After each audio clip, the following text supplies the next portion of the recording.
country, before it makes that decision, needs to study very well and research the conditions of the specific country. And I'll give you the example that I found very interesting and very precise to what I'm trying to point out. A few years ago, Chicago was one of the states in the United States that decriminalized marijuana and made it legal.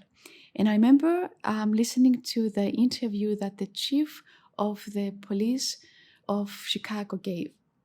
And he said, when he was asked about it, he said, when I am investigating 7 homicides in one neighborhood, I cannot be chasing after a marijuana user.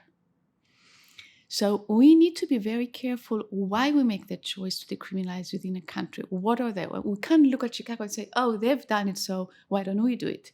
So we need to be very country specific when we make that decision. To be honest, Holland, who set the first example years back when it was first made legal in the Netherlands, the following year, interestingly enough, their heroin use had increased immensely. The last 5 years, they're really trying to contain marijuana use in the Netherlands within licensed users. So it's not black and white.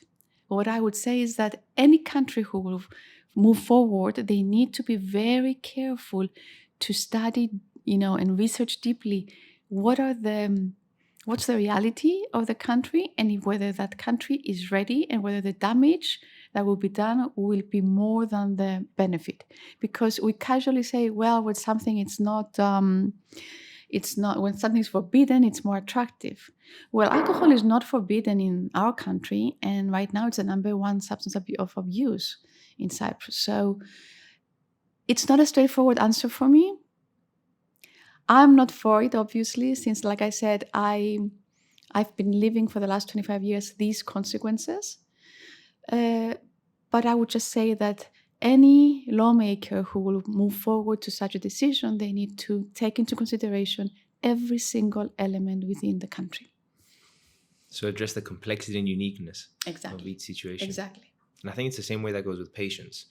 Not all patients will continue with the same treatment plan. If you enjoyed that, you can click the link in the description to watch the full podcast or listen to it on Spotify, Apple Podcasts, and our website. You can also ask questions in the comments below, which will be directed to healthcare professionals in our future weekly episodes. Thank you so much for watching.